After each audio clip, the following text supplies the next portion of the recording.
మా జీవితాలకు అనుభవించుకొని వాటి ప్రకారంగా జీవించే భాగ్యం మాకు అనుగ్రహించింది. ఈ చక్కని స్థలాన్ని ఆ సమయాన్ని మేము సద్వినియోగం చేసుకునే భాగ్యం మా జీవితంలో మీరు ప్రసాదించండి. మీ కృప మాకు తోడుగా ఉంచండి. వినగలిగే చెవులు గ్రహించి మంచి మనసును వీళ్ళకి అనుగ్రహించండి తల్లి. మీ ఆత్మసాయాన్ని నాకు అనుగ్రహించండి తల్లి. వీళ్ళకి అర్థమైన రీతిలో మాట్లాడే సంబంధించిన జ్ఞానాన్ని మాకు అనుగ్రహించమని మా ప్రభువుని యేసుక్రీస్తు వారి శ్రేష్ఠనామములో ప్రార్థించుకుంటున్నాను తల్లి. ఆమేన్. పిల్లల గతించిన కొన్ని దినాల నుంచి మధ్యలో కొన్ని విశ్వాస వీరుల జాబితాల నుంచి మనం దావీదు గారి గురించి కొన్ని మాటలు మనం విన్నాం.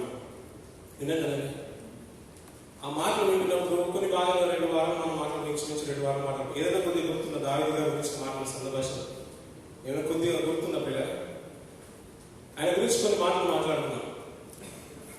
కొన్ని నేను జ్ఞాపకం చేసుకున్న తర్వాత మీరు చెప్తారని ఆశిస్తున్నాను కదా. సౌలు గారు తరుణుతున్న తరుణంలో సమూయేలు ప్రవక్త అతన్ని అభిషేకించేశాడు. కానీ సౌలు కక్ష కట్టి తను చంపాలని ప్రయత్నం చేసినప్పుడు కొండల్లోకి గుహల్లోకి ప్రయాణం వెళ్తూనే ఉన్నాడు. అలాంటి సందర్భంలో ఏమేమి సంఘటన జరిగాయో మనం జ్ఞాపకం చేసుకున్నాం. ఇలా చాలా సంఘటనలు జరిగాయి. అతను కొంత బాగా మనం జ్ఞాపకం చేసుకున్నాం. సమయం కన్నా ముగించుకున్నాం. తర్వాత సౌలు చనిపోయిన తర్వాత ఒక గోత్రం వారే ఆయన రాజుగా చేసుకున్నారు. ఏ గోత్రం వారు? ఏ గోత్రం గారండి? యూదా గోత్రం వారు. యూదా గోత్రం గారు హెబ్రోన్లో అతను రాజుగా చేసుకున్నారు. అయినప్పటికీ సౌలు చనిపోయినప్పటికీ అతను యెరూషలేము మీద రాజుగా ఉండి 12 గోత్రాలని ఏలడానికి ఇంచుమించు 7.5 సంవత్సరాలు పట్టిందని విషయాన్ని జ్ఞాపకం చేశాను. గుర్తుంది కదా. అలా అది కక్ష కట్టి దానికి వ్యతిరేకంగా ఒక 3-4 గురించి మనం ప్రత్యేకంగా 5 వ్యక్తుల గురించి మనం జ్ఞాపకం చేసుకున్నాం. ఒకటి సౌలు గురించి, ఒకటి దావీదు గురించి, ఇంకా మూడు పిల్లల అబ్నేరు గురించి, యోవాబు గురించి, ఇష్బోషెతు గురించి. సౌలు మహారాజు తెలుసు, దావీదు మహారాజు మనకు తెలుసు. యోవాబు ఎవరు ప్రియుల? యోవాబు ఎవరు? దావీదు సైన్యాధిపతి. అబ్నేరు ఎవరు? సౌలు సైన్యాధిపతి. ఇష్బోషెతు మధ్యలో ఎవరు? ఇది గతించిన కొన్ని నెలల ముందు జ్ఞాపకం చేసుకున్నాడు. ఇష్బోషెతు సౌలు యొక్క కుమారుడు. సౌలు చనిపోయిన తర్వాత మిగతా గోత్రాలకి రాజుగా, ఇశ్రాయేలుకి రాజుగా ఉండాలని ఈ అబ్నేరు అనేవాడు కక్ష కట్టి దావీదుకు వ్యతిరేకంగా ఇష్బోషెతును రాజుగా నియమిస్తాడు. ఇలా కొంతకాలానికి చివరికి అబ్నేరు చనిపోవడం ఆ సంఘటనని మనం చూస్తున్నాం. చివరికి దేవుడు ప్రణాళిక ఎలా మార్చేశాడంటే అబ్నేరే దావీదు పక్షంలో వహించి ఇశ్రాయేలు అందరూ కూడా సమకూర్చేశాడు. చివరికి అతను అబ్నేరు చనిపోతాడు, యోవాబు చంపేస్తాడు. ఈ సంఘటన మనం జ్ఞాపకం చేసుకుంటున్నాం. ఇలా అబ్నేరు చనిపోయిన తర్వాత దావీదే నిజంగా పాడబెట్టి నడిచినట్టుగా అబ్నేరు పాడబెట్టి నడిచినట్టుగా యోవాబు తన కుమారులను, యోవాబు తన సహోదరులను ఎత్తుకొని నడిపించినట్టుగా మనం చూసాం. అలా ఇశ్రాయేలు సైన్యం అంతా కూడా, ఇశ్రాయేలు ప్రజలంతా కూడా దావీదు చేసిన సంఘటన చూసి అతను శోకగీతనెత్తి పాఠం విని తర్వాత నిజంగా ఇది దావీదుకు తెలియకుండా జరిగిందని అతని గురించి ఒక సాఫ్ట్ కార్నర్ ఇశ్రాయేలు ప్రజల్లో పుట్టింది పిల్లలు. ఇంతవరకు మనం జ్ఞాపకం చేసుకుని ముగించుకున్నాం పిల్లలు. ఇలా అబ్నేరు చనిపోయాడు, తనకు వ్యతిరేకంగా ఉన్న వ్యక్తి చనిపోయాడు. అలా ఇష్బోషెతు రాజుగా ఉన్నాడు కదా. ఈ అబ్నేరు చనిపోయిన విషయం తెలుసుకున్న తర్వాత అతను కొంతకాలానికి పిల్లల మంచం మీద మధ్యాహ్న వేళ మంచం మీద పడుకొని ఉంటాడు. అలా పడుకున్న సందర్భంలో రేఖాబు కుమారులని, రిమోను కుమారులని, రేఖాబును అతనికి సహోదరులు వచ్చేసి అతను మంచం మీద ఉన్నప్పుడు కత్తితో తీసుకొచ్చి పోటీ చేస్తాడు పిల్లలు తెలియకుండా. మేము గోధుమలు అమ్మడానికి వచ్చేసామని చెప్పేసి అతను చనిపోగానే తలను తెగనరికి, ఎవరు? సౌలు యొక్క కుమారుడు యొక్క తలను తెగనరికి ఈ రిమోను కుమారులు దావీదు దగ్గరికి రాత్రి ప్రయాణం అంతా చేసేసి హెబ్రోనుకి వెళ్తారు. మైదానం ప్రయాణం అంతా చేసి, అయ్యా నిన్ను చంపడానికి శత్రువు ప్రయత్నం చేశారు కదా, ఆ శత్రువు తలను నేను తీసుకొచ్చేసామని దావీదుతో చెప్తారు. ఒక సందర్భం మీకు గుర్తుకు రావాలి కదా. సౌలు చనిపోతాడు. సౌలు చనిపోయిన వార్త దావీదు దగ్గరికి తీసుకొచ్చిన వ్యక్తిని దావీదు వదిలిపెట్టలేదు. దేవుడు అభిషేకించిన వ్యక్తిని చంపాడనే మాట నేను తీసుకొచ్చి చెప్పేవాడు. అందుకు ఆ మాటను బట్టి దావీదు ఏం చేశాడంటే అతను సమాచారం ఇచ్చిన వ్యక్తిని చంపించేశాడు. అలా సౌలు యొక్క కుమారుడు ఇష్బోషెతు యొక్క తలను చంపించేసి, తలను ఛేదించేసి దావీదు దగ్గరికి తీసుకొచ్చేశాడు. అలాంటి వ్యక్తిని దావీదు వదిలిపెట్టాడు. ఈ తీసుకొచ్చిన వ్యక్తిని ఇద్దరిని హతం చేయమని తన సైన్యానికి ఆజ్ఞాయిస్తాడు. ఇలా చనిపోతాడు. కొంతకాలానికి పిల్లల ఇలా అయిపోయిన తర్వాత ఇశ్రాయేలు అందరూ వచ్చేసి అతన్ని యెరూషలేములో పట్టాభిషేకం చేస్తారు. రాజుగా సెటిల్ అయిపోతారు. ఎవరు? దావీదు గారు. ఇంచుమించు 7.5 సంవత్సరాలు పట్టింది యెరూషలేము ఏలడానికి దావీదు గారికి. ఇలా యెరూషలేములో రాజుగా ఉన్నప్పుడు పిల్లల ఇక్కడ నుంచి మనం జాగ్రత్తగా విన్నాం. యెరూషలేములో రాజు అయిపోతారు. రాజుగా స్థిరపడిన తర్వాత ఆయన కొన్ని అమూల్యమైన నిజంగా దేవుని ఆలోచనలకు వెళ్ళేసి అతని మనసులో ఏదైతే ఉందో అలాంటి గొప్ప పనులు దావీదు గారు చేశారు. అంతకంటే ముందు ఒక మాట చూసుకుని మనం ముందు కదా గల్తీ రాష్ట్ర పత్రిక 6వ అధ్యాయం 7వ వచనం 8వ వచనం చూడండి కదా. గల్తీ రాష్ట్ర పత్రిక 6వ అధ్యాయం 7వ వచనం 8వ వచనం. మోసపోకుడి జాగ్రత్తగా తీసుకెళ్ళ మోసపోకుడి, దేవుడు వెక్కిరింపబడడు, మనుషుడు ఏమి విత్తినో ఆ పంటనే పోయడు. తీసుకెళ్ళ గల్తీ రాష్ట్ర పత్రిక 6వ అధ్యాయం 7, 8వ వచనం. అయ్యా మోసపోకండి అయ్యా, దేవుడు అంట వెక్కిరింపబడడంట. మనుషుడు ఏ పంట వేస్తాడో అదే పంటను కోస్తాడంట. మనకు చాలా మందికి పొలాలు ఉన్నాయి కదా పిల్లలు, అప్పుడు మన పంట చెరువుల పంట కూడా మనం అది వేస్తాం, రొయ్యల చెరువులు ఉన్నాయి. ఇలా మనం ఏ పంట వేస్తే అదే పంట వస్తుందంట. ఇది వాస్తవం కదా, వాస్తవం అంట. ఎప్పుడైనా మీకు ఏమైనా జరిగిందా? మనం చేపలు వేస్తే రొయ్యలు వచ్చినట్టుగా జరగలేదు కదా. ఏ పంట అయితే వేస్తామో అదే వస్తుందంట. మోసపోకుడి, దేవుడు వెక్కిరింపబడాడు. దేవుడు చూడట్లేదు కదా, దేవుడితో ఏమైపోయింది, సంఘంలో నేను ఏది చేసిన చెల్లుబాటు అయిపోతుందనే ఉద్దేశం ఉండదు. అయ్యా మోసపోకండి, దేవుడు వెక్కిరింపబడు. నువ్వు ఎవరితో ఆడుతున్నావు తెలుసా? దేవుడితో ఉన్నావు. దేవుడు వెక్కిరింపబడు. నువ్వు ఏదైతే విత్తుతావో అదే కోస్తావన్నాడు. ఇక నుంచి దావీదు గారి జీవితంలో మనం చూస్తే పిల్ల అందరు సమయలు గ్రంథం 2వ గ్రంథం సమయలు గ్రంథం ఇక్కడ నుంచి మనం తీసుకొని పెట్టిన పిల్లల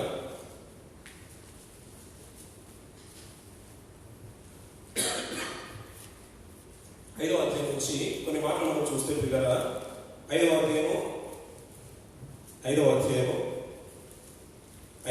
వచనం.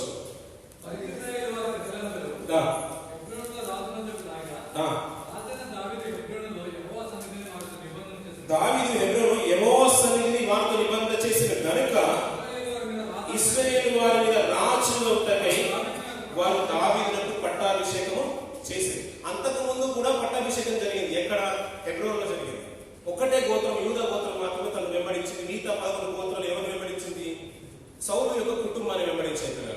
ఇలా తదనంతరం సౌలు చనిపోయాడు, సౌలు యొక్క కుమారుడు చనిపోయాడు, అతను సహకరించిన అబ్నేరు చనిపోయాడు. వీళ్ళందరూ చనిపోయిన తర్వాత ఇశ్రాయేలు అందరూ కూడా దావీదు యొక్క మనస్తత్వం తెలుసుకుని ఆయన పట్టాభిషేకం చేసి యెరూషలేము మీద రాజుగా నియమించేశారు పిల్లలు. చక్కగా ఆయన కాలం జరుగుతున్న పిల్లలు అతనికి వచ్చిన మంచి ఆలోచన ఏంటంటే దేవుని యొక్క మందసం. మొట్టమొదటి ఆలోచన ఏంటంటే దేవుని యొక్క మందసాన్ని తిరిగి గుడారంలోకి తెప్పించాలనుకున్నాడు. దేవుని మందసం అంటే తెలుసు కదా పిల్లలు, చాలా చక్కగా దాని గురించి మాట మనం వింటూ ఉన్నాం. గతించిన క్రిస్మస్ టైంలో కూడా మనం ప్రత్యక్ష గుడారం యొక్క ఒక స్కిట్ ని కూడా మేము చూసాము. దేవుని సన్నిధి అంటేనే ఆయన ప్రభావం, యెహోవా ప్రభావం. మందసం కనుక పట్టబడితే దేవుడు సన్నిధి మా ఇశ్రాయేలు నుంచి పోయిందనే భయం ఇశ్రాయేల్లో ఉండేది. ఇట్లా దానికి ఉన్న ప్రత్యేకత అంతా ఇంత కాదు. దేవుని యొక్క మందసం అంటేనే అది ఒక గొప్పది. అది మనతో కనుక ఉంటే విజయం మన దేశం అనే ఇశ్రాయేలు యొక్క భావం పైన అలాంటి గొప్పది మందసాన్ని తిరిగి తెప్పించాలనుకున్నాడు. ఎవరు? దావీదు పిల్లలు. ఎందుకు? ఇతనంతా సెటిల్ అయిపోయినప్పుడు తన స్వార్థ కొరకు ఆలోచించుకోవచ్చు దావీదు, కానీ ఆలోచించుకోలేదు. మొట్టమొదటి ఆలోచన వచ్చింది ఏంటంటే మందసాన్ని తిరిగి తెప్పించాలనుకున్నాడు. తెప్పించాలనుకుని లేవీని మంచి కొత్త బండిని అన్ని చేయించుకొని ఆర్భాటంతో మేళాలతో నిజంగా తాళాలతో ఆర్భాటంతో వెళ్ళిపోయాడు. మందసాన్ని తీసుకొని వస్తాడు కొత్త బండిని ఎక్కించేసి. ఈ లేవీలు కూడా ఉన్నారు యాజకత్వ పరిచయంలో, వారే ఉండాలి కాబట్టి లేవీలే ఉండాలి యాజకత్వ పరిచయంలో. వాళ్ళే మందసాన్ని మోయాలి, వాళ్ళే బండిని ఎక్కించాలి. ఇలా సేవ పరిచయంలో వాళ్ళు ఎత్తుకొని బండి మీద ఎక్కించేసి వస్తున్నాడు. ఆ కొద్ది కళ్ళం దగ్గరికి వచ్చినప్పుడు ఎద్దు యొక్క కాలు జారిపోతుంది. వెంటనే ఉజ్జా చేయి పట్టుకుని మందసాన్ని ఆనుకుంటాడు. ఉజ్జా చేయి చాచి మందసాన్ని పట్టుకుంటాడు. యెహోవా హస్తం అతన్ని మొత్తినందున అతను అక్కడికక్కడే చనిపోతాడు. ఎవరు ముట్టుకోవాలి మందసాన్ని? లేవీలు మాత్రమే ఉన్నారు. లేవీలే ముట్టుకోవాలని, మేము ముట్టుకుంటే సరిపోవాలని మనం అనవచ్చు. యాజకత్వము వాళ్ళకే ఇచ్చేసాడు దేవుడు. అలా లేవీలకు వ్యతిరేకంగా, మోషే ఆరోనులకు వ్యతిరేకంగా లేవీలోనే ఒక గోత్రాలు, ఒక కుటుంబము, ఇశ్రాయేలులో ఒక కుటుంబము లేవీలోనే మోషే ఆరోనులకు వ్యతిరేకంగా నిలబడిన కొన్ని కుటుంబాలు ఉన్నాయి. రూబేనులో నుంచి ఒక కుమారుడు వచ్చేసాడు, కహాతుల నుంచి ఒక కుమారుడు వచ్చేసాడు. వీళ్ళు సమాజాన్ని పోగేసుకున్నారు. మేము చేయలేమా పరిచర్య? అలా పరిచయం చేశాం. అలా వ్యతిరేకంగా నిలబడినప్పుడు దేవుడు అద్భుతాలు చేశాడు పిల్లలు. ఆ విషయాలని చర్చుకునే సమయం లేదు కనుక లేవీలే యాజకత్వం చేయాలి. అలా ఉజ్జా చేయి చాపినప్పుడు హఠాత్తుగా అక్కడే చనిపోతారు పిల్లలు. ఇంత భయంకరమైన సంఘటన చూసి దావీదుకి భయం వచ్చేసింది. మందసాన్ని నా ఇంట్లో తెచ్చుకోలేదు కదా, అందుకని ఒబేదోదు ఇంట్లో పెడతాడు. 3 నెలలే ఉంటుంది పిల్లలు. ఇంచుమించు 3 నెలలే ఉంటుంది. అక్కడ వెళ్ళిన ఒబేదెదోము ఇల్లు గొప్పగా ఆశీర్వదింపబడుతుంది. ఈ విషయము దావీదుకి తెలిసిపోయింది పిల్లలు. అంతటితో వదిలిపెట్టకుండా ఒబేదెదోము ఇల్లుని ఆశీర్వదించేసి అలాంటి మందిరాన్ని నేను వదులుకుంటాను. ఎప్పుడైనా నువ్వు కృతజ్ఞత కూడుకుని మీ ఇంట్లో పెట్టుకున్నప్పుడు, ఉపవాస ప్రార్థన మీ ఇంట్లో పెట్టుకున్నప్పుడు, నువ్వు ఆశీర్వదింపబడినప్పుడు, బయట వాళ్ళు ఉన్న వ్యక్తులకు తెలిసినప్పుడు వాళ్ళు ఏ రోజైనా పెట్టించుకోకుండా ఉండగలుగుతారు? ఉండరు కదా. మాకు కావాలి గొప్ప కార్యాలు, మా జీవితంలో కూడా గొప్ప కావాలి, అందరూ తలుస్తారు. అలాగే దావీదు కూడా మనస్సాన్ని తిరిగి తెప్పించడానికి మళ్ళీ పోగేశాడు పిల్లలు. ఎలా పోగేశాడు? అద్భుతం చదువుకుంటే అద్భుతంగా ఉంటుంది పిల్లలు. తిరిగి గుడారాన్ని తీసుకొచ్చేశాడు. ఇది మంచి ఆలోచన ఒకటి పిల్లలు. తర్వాత తన అంతఃపురంలో ఉన్నప్పుడు పిల్లల, తన ప్రాకారంలో ఉన్నప్పుడు, తన దావీదు యొక్క ప్యాలెస్ లో ఉన్నప్పుడు పైనుంచి చూసినప్పుడు మందసము గుడారంలో ఉందంట. దేవుని యొక్క సన్నిధి గుడారంలో ఉందంట. అది చిన్నగా కనిపించిందట. నేనే అనుకుని గొర్రెలు కాసుకునేవాడిని, నన్నే అంతఃపురంలో ఉంచేశాడు దేవుడు.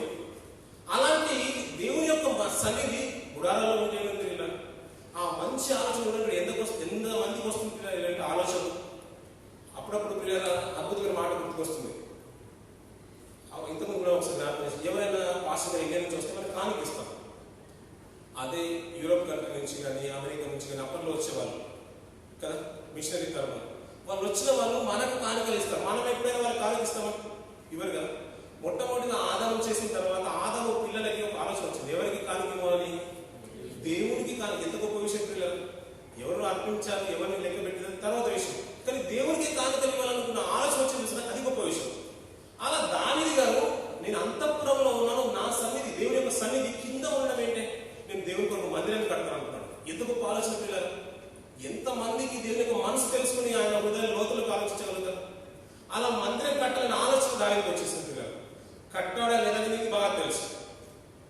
తర్వాత నాతను ప్రవక్తను పిలిపించేసి వెంటనే అన్నాడు, నీకున్న ఆలోచన గొప్పదయ్యా, అంత ఇంత ఆలోచన, నీ మనస్ఫూర్తిగా ఏదైతే వచ్చిందో అది చేసే అన్నాడు. కానీ తిరిగి రాత్రి దావీదు గురించి నాతానుతో ఏవో మాట్లాడినప్పుడు తిరిగి ఆ పనిని మానుకుంటాడు. ఎందుకంటే నీ కుమార్తె దగ్గర కట్టిస్తానయ్యా, నువ్వు రక్తం నొలికించిన వాడు కాకుండా నీకు మందిరం కట్టడానికి నీకు ఆస్కారం లేదు. నీ కుమారుని యొక్క రాజ్యం నేను స్థిరపరుస్తాను, అతనికి సొలొమోను నువ్వు పేరు పెడతావు, అతడు నా కొరకు దేవాలయాన్ని కట్టిస్తానని మాటలు ఇచ్చేశాడు. నిజంగా ఆ మాటలు చెప్పినప్పుడు కూడా దావీదు తను తగ్గించుకొని గొప్పగా దేవుని గురించి కీర్తిస్తాడు. అయ్యా, ఎంతటి వాడిని నేను, నన్ను ఇంతగా ఇచ్చించేటప్పుడు నేను ఏ పాత్ర వాడను? ఇలాంటి మాటలు మాట్లాడిన తర్వాత దావీదు తను తగ్గించుకొని ఆ మందిరం పని మానుకుంటాడు పిల్లలు. అతనికి వచ్చిన రెండో ఆలోచన, గొప్ప ఆలోచన ఇది ఒకటి. మూడో ఆలోచన ఏంటో తెలుసు కదా, గతించిన వారిలో కృతజ్ఞత గుడిగా నేను జ్ఞాపకం చేశాను. బాగా సెట్ అయిన తర్వాత తనకు సహాయం చేసిన ఒక వ్యక్తి ఉన్నాడు. ఎవరు? అతనికి సహాయం చేసిన వ్యక్తి ఉన్నారు. ఎవరు? యోనాతాను ఎవరు? సౌలు యొక్క కుమారుడు పిల్లలు. చాలా ప్రియమైన వ్యక్తి దావీదు. తండ్రి చంపుతున్నాడన్న విషయం తెలిసినప్పుడు యోనాతాను తప్పిస్తాడు కదా. ఇలా నేను సహాయం చేసిన ఒక యోనాతాను ఉన్నాడు కదా, నా స్నేహితుని బట్టి నేను ఉపకారం చేయాలనుకున్నాను. ఎవరైనా తన కుటుంబంలో శేషించిన వారు ఉన్నారంటే ఎవరు దొరికారు అతనికి? ఎవరు దొరికారు? యోనాతాను కుమారుడు పేరేంటి? మెఫీబోషెత్. ఇలా అతన్ని తెప్పించుకొని తన బల్ల వద్ద పెట్టుకున్నాడు పిల్లలు. ఎంత గొప్ప ఆలోచన పిల్లలు. మనం కూడా అంటే సెట్ అయ్యే వరకు అందరినీ పరామర్శిస్తాం, సెట్ అయిన తర్వాత ఎవరిని పట్టించుకోం. కానీ అతను కాదు పిల్లలు. ఇలా 3 గొప్ప లక్షణాలు దావీదు గారి జీవితంలో చూస్తాం పిల్లలు. అంతా సెట్ అయిన తర్వాత తిరిగి ఇక్కడ నుంచే చాలా వ్యక్తులు పిల్లలు 11వ అధ్యాయం నుంచి మాట చూద్దాం పిల్లలు. ఇదంతా మనసులో ఉంచుకొని ముందుకెళ్ళాం పిల్లలు. వసంత కాలంలో రాజులు యుద్ధమునకు బయలుదేరే సమయమున దావీదు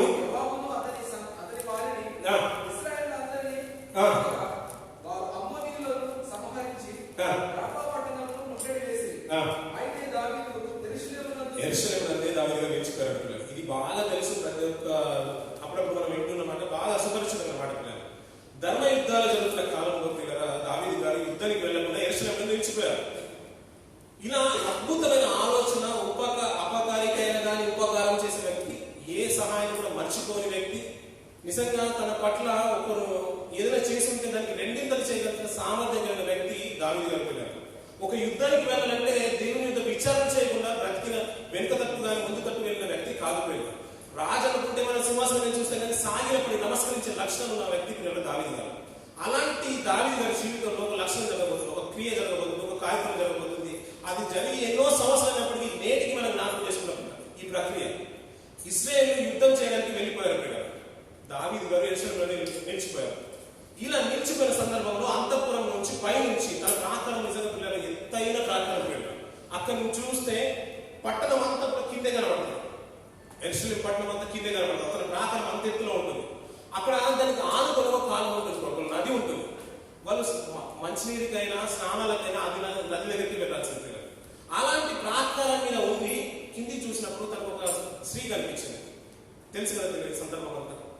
బెత్షెబా కనిపించింది. తను ఎవరో డీటెయిల్స్ అన్ని సంపాదించేసి తనను తెప్పించుకుంటాడు. తప్పు చేశాడు, మోయించేసి వ్యభిచరించేశాడు. అది తిరిగి కొంతకాలానికి ఇంటికి పంపించేశాడు. కొంత సమయానికి కొంతకాలానికి తను ఎవరో కాదని ఈ డీటెయిల్స్ అన్ని కూడా ముందే సంగ్రహించేశాడు. ఊరియా యొక్క భార్య, తన పేరు బెత్షెబా. ఇలా తెప్పించుకుని తప్పు చేసిన తర్వాత, పాపం చేసిన తర్వాత, నిజంగా అంత గొప్ప వ్యక్తి పాపం చేశాడంటే మనసు రావట్లేదు ఆయన గురించి మాట్లాడడానికి. అలాంటి వ్యక్తి తిరిగి తన ఇంటికి పంపించేశాడు. ఎవరిని? బెత్షెబా. కొంతకాలానికి తను గర్భవతి అనే విషయం తెలిసింది. ఆ వర్తమానాన్ని దావీదుకి పంపించేసింది. ఎవరు? బెత్షెబా గారు. ఇలాంటి టైంలో దావీదు గారు ఏం చేయాలి? అదే గుర్తు చెప్తున్నాను. గళితీయుల రాసిన పత్రిక మనం గుర్తున్నారు. 6:7 వర్షం ఏం చేశారు? మోసపోకుడి, దేవుడు వెక్కిరింపబడి. నువ్వు ఏదైతే విత్తుతావో అదే మోస్తావు అనే విషయాన్ని మనం గుర్తుంచుకోవాలి. ఇప్పుడు ఏంటంటే దావీదు గారు విత్తడం ప్రారంభించేశాడు. ఎలా విత్తుతున్నాడంటే ఒక పరస్త్రీని తీసుకుని వచ్చేసాడు. ఇశ్రాయేలు పరస్త్రీ గారి భార్యతో గారి ఒక్కవేళ శయనిస్తే అతన్ని చంపేయాలని ఒక ఆజ్ఞ ఉంది. సమయం లేదు కాబట్టి ముందుకు వెళ్ళిపోతుంది. ఆజ్ఞ ఉంది. ఇలా గర్భవతి అనే విషయం తెలిసిన వెంటనే ఇతను ఏం చేశాడంటే సైన్యంలోనికి, యుద్ధంలోనికి ఊరియాకు వర్తమానం పంపించేశారు. ఊరియాను పంపించమని యోవాబుకు వర్తమానం పంపించేశారు. ఇలా ఊరియా గారు వచ్చేసారు. అన్ని కుశల ప్రశ్నలు అడిగేశారు. ఎలా ఉన్నాడు, నీ యజమానుడు ఎలా ఉన్నాడు, యోవాబు ఎలా ఉన్నాడు, అంత బాగుంది, అన్ని బాగుంది, నువ్వు ఇంటికి వెళ్ళిపోమని ఒక వర్తమానం పంపించారు. అతను ఇంటికి వెళ్ళకుండా ఎక్కడ ఉన్నాడంటే సేవకులతో పాటు రాత్రి ఉండిపోయాడు. ఎవరు ఉండిపోయారు? ఊరియా ఉండిపోయాడు. బెత్షెబా యొక్క భార్య. ఎందుకు ఇతన్ని పిలిపించేశాడు? అతన్ని ఎందుకు పిలిపించేశాడు? ఊరియాను యుద్ధంలో నుంచి ఊరియాను ఎందుకు పిలిపించేశాడు? ఇతను చేసిన తప్పును కప్పిపుచ్చుకోవడానికి ఊరియాను పిలిచేశాడు. ఈ ఊరియా గారు వచ్చిన తర్వాత పిల్లగా అతను ఇంటికి వెళ్లకుండా అతని సేవకుల మధ్యలోనే అక్కడే ఉండిపోయాడు. కొన్ని సామాగ్రిని ఇతను రాజుగా పంపించారు. ఊరియాకి వెళ్ళలేని విషయం తెలిసిన తర్వాత మళ్ళీ వెంటనే ఉదయకాలం మాత్రం పిలిపించేశారు. ఎందుకు వెళ్ళలేదయ్యా, నువ్వు యుద్ధం నుంచి వచ్చేసావు, మరి కొద్దిగా అలసట తీసుకోవచ్చు కదా, ఎందుకు వెళ్ళలేదంటే నా యజమాని, నా సైన్యాధిపతి మందస్సు ఎక్కడ ఉందట? దండులో ఉంది. నా సేవకులు, తమ సేవకులందరూ కూడా యుద్ధంలో ఉన్నారు. నేను వేళ నా భార్యతో వెళ్ళి నేను ఇంటిలో సేవ తీస్తాను. ఎంత గొప్ప మాటలు ఒకసారి చదువుకొని ముందుకెళ్ళ పిల్లలు.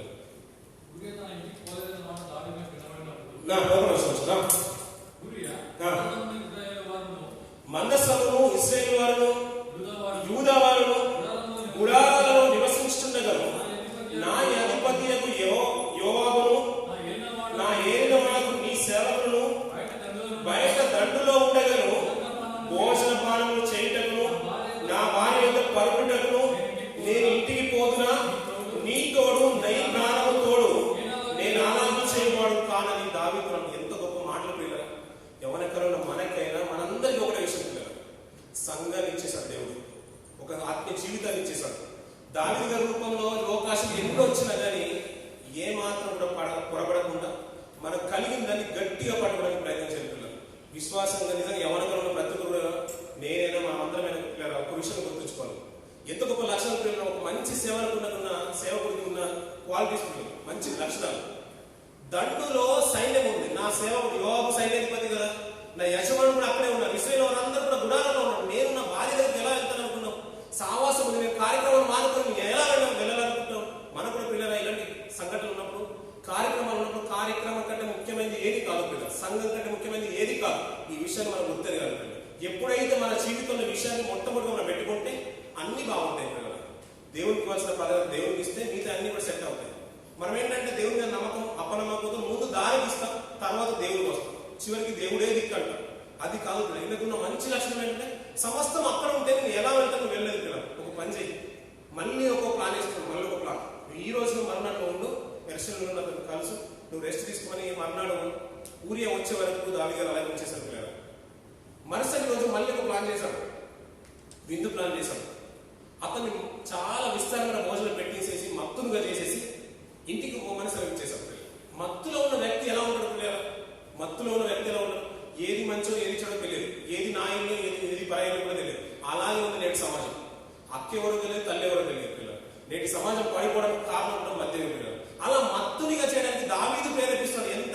కష్టంలో దావీదు గారు మరొక్క విత్తనం విత్తుతున్నాడు. ఎలా విత్తుతున్నాడు చూడండి. మత్తుగా చేసి ఊరియాను దింపేశాడు, ఇంటికి వెళ్ళమని పంపించేశాడు.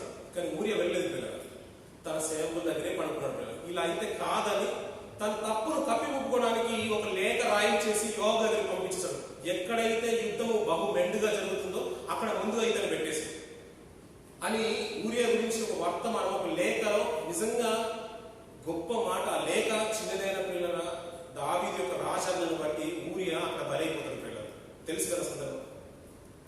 ఇలా ఊరియా చనిపోయిన తర్వాత యోబు వర్తమానం పంపిస్తాడు. అయ్యా చాలా మంది చనిపోయారు, చాలా మంది చనిపోయారు, అందులో ఊరియా కూడా చనిపోయారు. అలా అన్నప్పుడు దావీదు ఒక మాట నడుచుకున్నాడు. చూడండి పిల్లలు 20వ వచనం గోడ మీద నుండి వారు అంబులు వేయుదురని 19వ వచనం పిల్లలు. యుద్ధ సమాచారం రాజుతో చెప్పి చాలించిన తర్వాత రాజు కోపం తెచ్చుకొని, ఎవరు దావీదు కోపం తెచ్చుకొని అంటున్నారు. అప్పుడు దావీదు యుద్ధం చేయనప్పుడు మీరెందుకు పట్టణంలో దగ్గరికి పోతిరి? గోడ మీద నుండి వారు అంబులు వేయుదురని మీకు తెలియకపోయినా యెరుబ్బెషెతు కుమారుడైన ఈ సందర్భం బాగా తెలుస్తుంది పిల్లలు, ఎక్కువ చదివించాల్సిన అవసరం. యెరుబ్బెషెతు అంటే ఎవరు పిల్లలు? యెరుబ్బెషెతు అంటే ఎవరు? న్యాయాధిపతి. ఓకే, యెరుబ్బెషెతు ఎవరు? అందుకని అప్పుడప్పుడు పాటలు కాకుండా వాక్యం కూడా చెప్పలేదు. యెరుబ్బెషెతు ఎవరు? గిద్యోనుకున్న మరొక పేరు పిల్లలు. యెరుబ్బెషెతు కుమారుడు కూడా గోడ దగ్గరికి వెళ్ళిపోతున్న ఒక స్త్రీ తిరగటి రాయి పైనుంచి పడేసిన తర్వాత రాయి మీద పడి చనిపోతారు. అలా ఎందుకు వెళ్ళారు యుద్ధంలో? ఎందుకు వెళ్ళారు? ప్రాకారం దగ్గరకు ఎందుకు వెళ్ళారు సార్ అని దావీదు వచ్చేసి అంతటితో కాక ఇంకా చాలా మాటలు మాట్లాడతారు పిల్లలు. ఊరియా చనిపోతాడు, అంత సెట్ అయిపోయింది, అన్ని మర్చిపోయాం అనుకున్నాడు దావీదు. తిరిగి ఊరియా వర్తమానం విని తన భార్య నిజంగా తల్లి తన గురించి మాట్లాడంటే వీలైతే వచ్చే తర్వాత వారంలో ఆ స్త్రీల గురించి కూడా కొన్ని మాటలు మాట్లాడుకున్నాం. దాని కొనసాగింపు కూడా మనం మాట్లాడుకున్నాం పిల్లలు. నిజంగా తల్లి పాత్ర ఆలోచిస్తే దయనీయమైంది. తన తప్పేమీ లేదు. రాజాంగను బట్టి ప్రాకారంలోకి వెళ్ళింది. తిరిగి తన భర్త చనిపోయిన వార్తలు కానీ ఎంతో రోధించింది. అంగలార్పు దినం పూర్తి కాగానే వెంటనే రాజు ఉత్తరం తెచ్చుకున్నాడు పిల్లలు, తనకు భార్యగా చేసేసుకున్నాడు. అంత అయిపోయింది అనుకున్నాడు దావీదు. కానీ ఇది యెహోవా దృష్టికి, చూడండి ఆ మాట చూడండి పిల్లలు, చివరి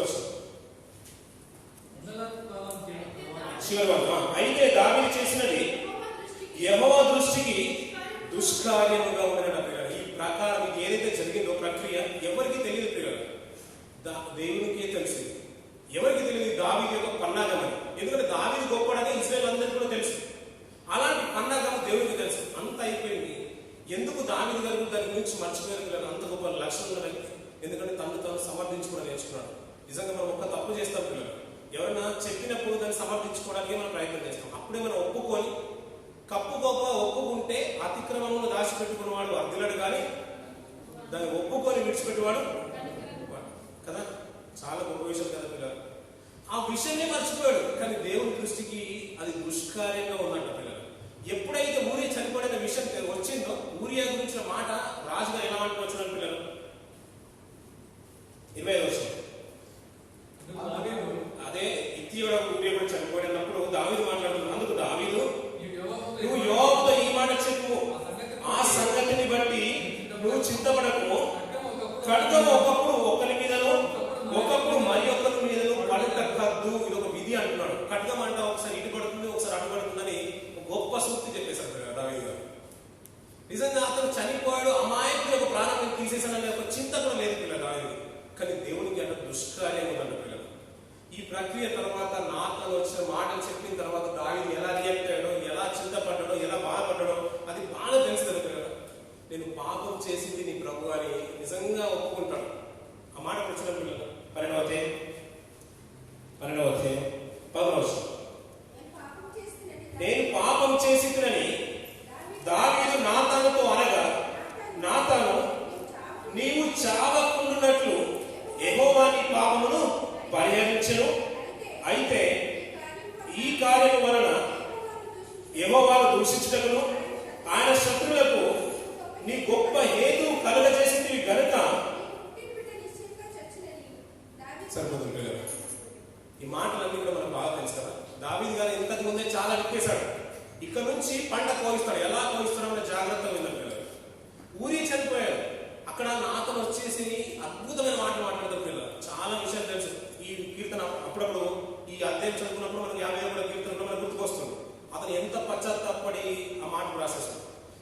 అన్యాయంగా ఊరియాను చంపించితివి కదా అనే నాతను ఆ మాట అనగానే నిజంగా కరిగిపోతారు పిల్లలు, గుండెలు కదిలిపోతాయి.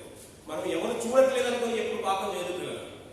ఎవరు కాదులే, ఏమి కాదులే అనే ఒక అహంభావన కానీ ఏదో అయిపోయిందిలే, ఎవరు చూస్తారులే అనుకుంటాం. మన పక్కోడికి మన చెడు వాళ్ళకి తెలియకపోయినా పర్లేదు, కానీ దేవుడికి తెలిసినా పర్లేదు అనుకుంటాం.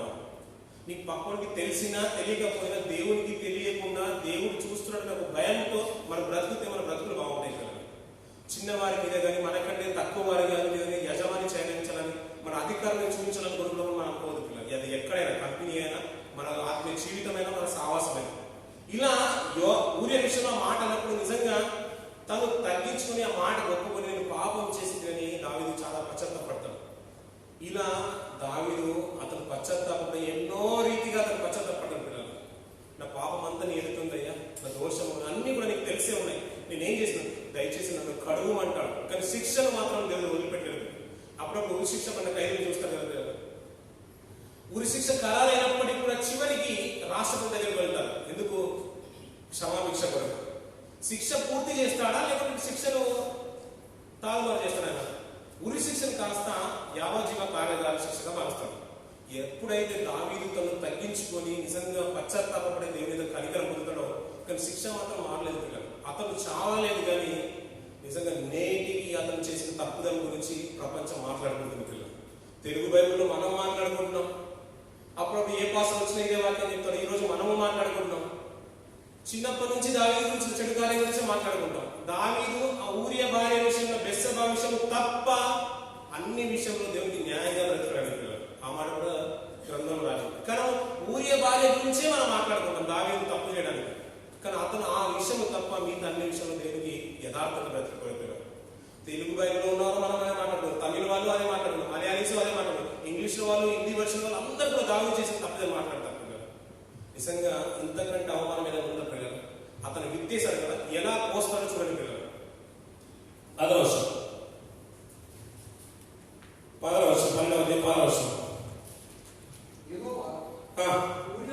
ఊరియా భార్య దావీదుకు కలిగిన బిడ్డను మొత్తినందున అది బహు జబ్బు పడింది. ఎవరు మొత్తేశారంట పిల్లరా? నువ్వు ఊరియాను చంపించేసి తన భార్య ద్వారా పిల్లని కన్నావు కదా, ఆ బిడ్డను ఏమో మొత్తేశాడు. అదే విషయం నాకు గుర్తుండాలి పిల్లలు. గలతీ రాసిన పత్రిక 6వ అధ్యాయం 7వ వచనం. మనుషుడా, ఏమి విత్తుతావో అదే కోస్తావు. ఎలా నువ్వు బహిరంగంగా చేయలేదు కదా, నువ్వు రహస్యంగా చేసావు కదా. నీ కుటుంబంలో నుంచి ఇలాంటి సంఘటనలు వస్తాయని ఒక్కొక్కటి వినిపిస్తున్నాడు పిల్లలు, ఒక్కొక్కటి కోపిస్తున్నాడు. మొట్టమొదటి జరుగుతున్న సంఘటన, ఆ బిడ్డను చంపేశాడు పిల్లలు. మొత్తాడు ఆ బిడ్డ చనిపోయింది. అంతటితో ఆగలేదు పిల్లలు. తన బిడ్డ చనిపోయిన తర్వాత తనకి కూతురు ఉంది, అలాగే కుమారుడు ఉన్నాడు. తన కూతురు మీదనే తన సహోదరుడు మనసు పడ్డాడు, తప్పు చేశాడు, తన కూతుర్ని చేర్పేశాడు పిల్లలు.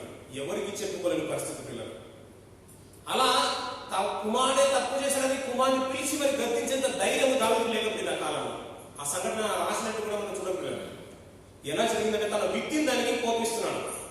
అలా కూతుర్నే చెప్పిన కుమారుడు అలా అన్ననే చంపడానికి అబ్షలోము తయారైపోయాడు. తన సహోదరుని అన్న పగబట్టి మరి 3 సంవత్సరాలు ఇంచుమించు 5 సంవత్సరాల తర్వాత 3 సంవత్సరాల తర్వాత తను చంపించేశాడు పిల్లలు. తన అబ్నోరును చంపేస్తారు. ఎవరు? అబ్షలోము. ఇలా మళ్ళీ ఒక సంఘటన జరిగింది. తన కుమారుడు ఇద్దరు కొట్టుకొని చనిపోతారు పిల్లలు. అబ్షలోము చంపించేసిన తర్వాత తండ్రి రాజ్యం మీదే కన్నేస్తాడు. తిరిగి తన తండ్రి యొక్క రాజ్యం మీదే కన్నేస్తాడు. తను రాజుగా ఉన్నాడు కదా దావీదు గారు. అలా తండ్రి యొక్క రాజ్యం మీదే కన్నేసి వచ్చే వాళ్ళందరూ కూడా మంచి చేసుకుని తనకు వ్యతిరేకంగా నినాదాలు చేస్తూ నిజంగా తనకు రాజ్యాన్ని ఏర్పాటు చేసుకోవడానికి ప్రయత్నం చేస్తాడు. ఈ విషయం దావీదు విన్న ఈ విషయం దావీదు దగ్గరికి వెళ్ళిపోతుంది. అబ్షలోము నీ కుమారుడే నీకు వ్యతిరేకంగా రాజ్యాన్ని రాజుగా పట్టాభిషేకం చేసుకున్నాడు, నిన్ను కాదని ఇశ్రాయేలు అతని పక్షంలో వహించేసారని కుట్ర బహు బలమైపోతుంది పిల్లలు. దావీదు వార్త విని తన జనులు కూడా కొండల్లోకి పారిపోతారు. గతించిన కొన్ని దినాల ముందు మనం విన్నాం పిల్లలు. సౌలు తరిమినప్పుడు తన కొండలోకి గుహల్లోకి వెళ్ళాడు. ఆ రీతిగానే సింహాసనం మీద సెట్ అయిన తర్వాత తిరిగి తన కుమారుడు తరుగుతున్నప్పుడు తిరిగి కొండలోకి వెళ్తున్నాడు. ఇలా చెప్పులు లేకుండా కూడా పర్వతం ఎక్కిన రోజులు పిల్లలు. అలా పర్వతం మీద ఉన్నప్పుడు బాధపడుతున్న సందర్భంలో సౌలు కుటుంబీకుడు ఒకడు షిమి అని ఒకడు వచ్చేసి రాళ్ళు రువ్వుతున్నాడు. ఎవరి మీద? దావీదు మీదను తన సైన్యం మీదను తన జనుల మీదను రాళ్ళు చీపో నరంతా కూడా నీవు ఏ రీతి అయితే చేసావో అదే నీకు జరిగిందని ఇచ్చల మీద మాట్లాడుతున్నాడు. దావీదు రాజు గారు ఆ మాటలు పాడమైపోయారు. తనకున్న సైన్యాధిపతి యోవాబు యొక్క సహోదరుడు అంటాడు, ఈ వీడిని నేను అంటే ఛేదించేసి తలను తెగ నరికేసి నా యొక్క యజమానులు శపించిన వీడు ఎంతటి వాడు నాకు ఒక ఆజ్ఞం అంటాడు. ఆ సందర్భంలో దావీదు గారు మాట చూడండి, ఆ మాట చూసుకోవాలి. 10వ అధ్యాయం సేవీయ కుమారులారా, నీకును నాకును ఏమి పొందు? వానికి శపింపనీయుడి దావీదును శపింపమని యెహోవానికి సెలవీయగా నీవు ఇలాగ ఎందుకు చేయించినావని. సరిపోతుంది పిల్లలు. ఇలా దావీదును ఎన్నిక లేని వాడు సైతము దూషించే రీతిగా అక్కడికి వచ్చేసిన పిల్లలు. ఇలా కొంతకాలానికి పిల్లల అందరూ అబ్షలోము పక్షం అయిపోతారు. అహితోఫెలు కూడా అతని పక్షం అయిపోతారు. చివరికి కొంతకాలానికి దేవుడు ఏంటంటే దావీదు పక్షం ఉన్నాడు కనుక దావీదు పడిన పాటలు, ఆయన రచించిన కీర్తనలు, అతను పశ్చాత్తాపడిన రీతి పిల్లల మన బ్రతుకులు మార్చేస్తుంది, మనల్ని చలింపజేస్తుంది పిల్లలు. అతను కన్నీరు విడిస్తే పరుపు తేలిపోయిన అంత రీతిగా పశ్చాత్తాపడుతూ దేవుడి సన్నిధిలో కన్నీరు విడిచినప్పుడు దేవుడు తన పాపాన్ని క్షమించినట్టుగా, తన పాపాన్ని తీసివేసినట్టుగా చూస్తాం పిల్లలు. అలాంటి గొప్ప రాజే తప్పు చేసినప్పుడు దేవుడు వదిలిపెట్టలేదు పిల్లలు. గొప్ప రాజు దావీదు తన ఇష్టానుసారమైన మనుషులు అంటారు కదా, విశ్వాస వీరులలో దావీదు పేరుంది కదా. అలాంటి దావీదు గారు నిజంగా మా యెరూషలేముకి రాజు, గొప్ప రాజు అని మనం ప్రకటన చేసుకుంటాం, మాట్లాడుకుంటాం కదా. అలాంటి గొప్ప రాజు తప్పు చేసినప్పుడే దేవుడు వదిలిపెట్టలేడు. అలాంటిది మనము ఒకవేళ తప్పు చేస్తే దేవుడు మనం వదిలిపెడతాడు?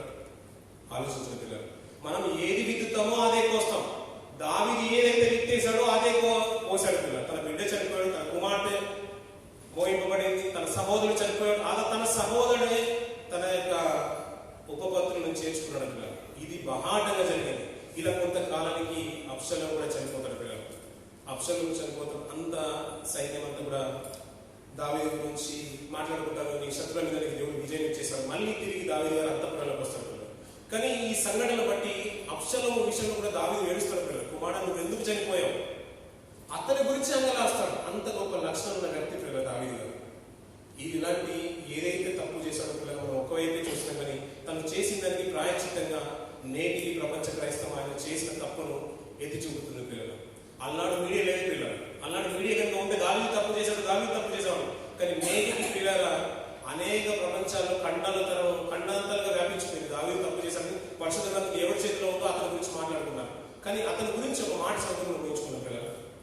రాజుల గ్రంథం 10వ అధ్యాయం, మొదటి రాజుల గ్రంథం 10వ అధ్యాయం 4వ వచనం. దావీదు ఇత్యుడైన ఊరియా సంగతి యందు తప్ప తన జీవిత దినములన్నీ యెహోవా దృష్టికి యథార్థంగా నడుచుకొనుచు యెహోవా అతనికి ఇచ్చిన ఆజ్ఞలలో దేని విషయమందును తప్పిపోకుండెను అంటున్నారు. ఈ విషయాన్ని జాగ్రత్తగా అండర్లైన్ చేసుకుంటున్నారు. ఊరియా భార్య విషయమందు తప్ప అన్నాడు. ఆ విషయం, ఒక్క విషయం తప్ప ఏ విషయంలోనూ, ఆజ్ఞల విషయంలోనూ, తన న్యాయ విషయంలోనూ ఏ విషయంలో పడిపోయినట్టుగా దావీదు జీవితంలో లేదు పిల్లలు. ఈ తదనంతరం పిల్లలు దావీదు స్థిరపడ్డాడు, యెరూషలేము దేవాలయం కట్టడానికి సామాగ్రి అంతా కూడా ఏర్పరచుకున్నాడు. ఆ తర్వాత మళ్ళీ ఒక చిన్న పొరపాటు చేశాడు పిల్లలు. ఆ విషయం మీకు గుర్తుందో లేదు, చిన్న పొరపాటు చేస్తాడు. ఒకటే విషయాన్ని జ్ఞాపకం చేస్తాడు కదా, ఒక చిన్న పొరపాటు చేశాడు. అంత బాగుంది, మళ్ళీ అంత సెట్ అయిపోయింది, అన్ని బాగానే ఉన్నాయి. రాజ్యం నానానికి ప్రబలిపోతుంది, విస్తరిస్తుంది. నలుదిక్కులు అతనికి విజయాన్ని చేకూర్చేశాడు దేవుడు. తన హస్తం ఎప్పుడు అతనికి తోడుగానే ఉంచేశాడు. కానీ అతను చేసిన ఆ ఒక్క విషయం తప్ప తన ప్రవర్తన బట్టి దేవుడు తనకు ఒక దీపాన్ని శిరస్మారంగానే ఉంచుతానని ఒక ప్రమాణం చేశాడు. అది దేవుడు కాపాడాడు, ఆ మాట నిలిపించేశాడు. కానీ చివరికి తన మరణకాలం కంటే ముందుగా పొరపాటు చేశాడు. అంత బాగున్న టైంలో యోవాబును పిలిపించేసేసి, అయ్యా నువ్వు ఇశ్రాయేలు యూదా వారిని లెక్కించమంటాడు. యూదా వారిని ఇశ్రాయేలు వారిని లెక్కించమంటాడు. ఎవరెవరు ఉన్నారు, ఎంతమంది ఉన్నారో నువ్వు లెక్కించమంటావు. యోవాబు అద్భుతమైన మాట సమాధానం చెప్పాడు. అయ్యా ఈ రాజ్యం అంతా నీదే కదా, దేవుడు చిరకాలము నీ మీద అంటే అతను హస్తం ఉంచును కాక, అతను ఆశీర్వాదం ఉంచును కాక, దాని దయ నీకు చూపును కాక, అంత రాజ్యం అంతా నీదే కదా. ఇలాంటి ఆలోచన, తప్పుడు ఆలోచన నీకు ఎందుకు వచ్చిందంటే, రాజు కదా దావీదు మళ్ళీ హెచ్చరించే వారికి వెళ్ళి యోవాబు వెళ్ళి తిరిగి పట్టణాన్ని తిరిగి సైన్యాన్ని లెక్కిస్తాడు పిల్లలు. మనం కూడా ఏంటంటే పిల్లల మనకు కలిగిన దాన్ని గొప్పతనాన్ని బట్టి చెప్పుకోవాలని, చాటించుకోవాలని చూసుకోవద్దు పిల్లలు. అది మనల్ని అతిశయింపై చేసే విధానంలో ఉంటుంది, మనల్ని గొప్పగా చూపించుకునే విధానంలో ఉంటుంది. అలా గొప్పగా తను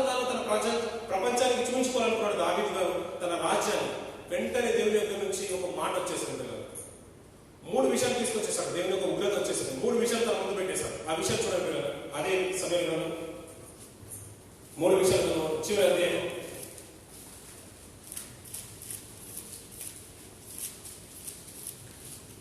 12 నుంచి కొన్ని మాటలు చూద్దాం పిల్లలు. నీవు పోయి 2 సమయంలో 24వ అధ్యాయం 12వ వచనం నుంచి, నువ్వు పోయి దావీదు ఇంట్లోనేమో యెహోవా సెలవిచ్చినదేమనగా 3 విషయాలు నీ ఎదుట పెట్టుచున్నాను. వాటిలో ఒకదాన్ని నువ్వు కోరుకున్న ఎడల నేను నీ మీదకి దాన్ని రప్పించేదను. కావున గాదు దావీదును వచ్చి ఇట్లను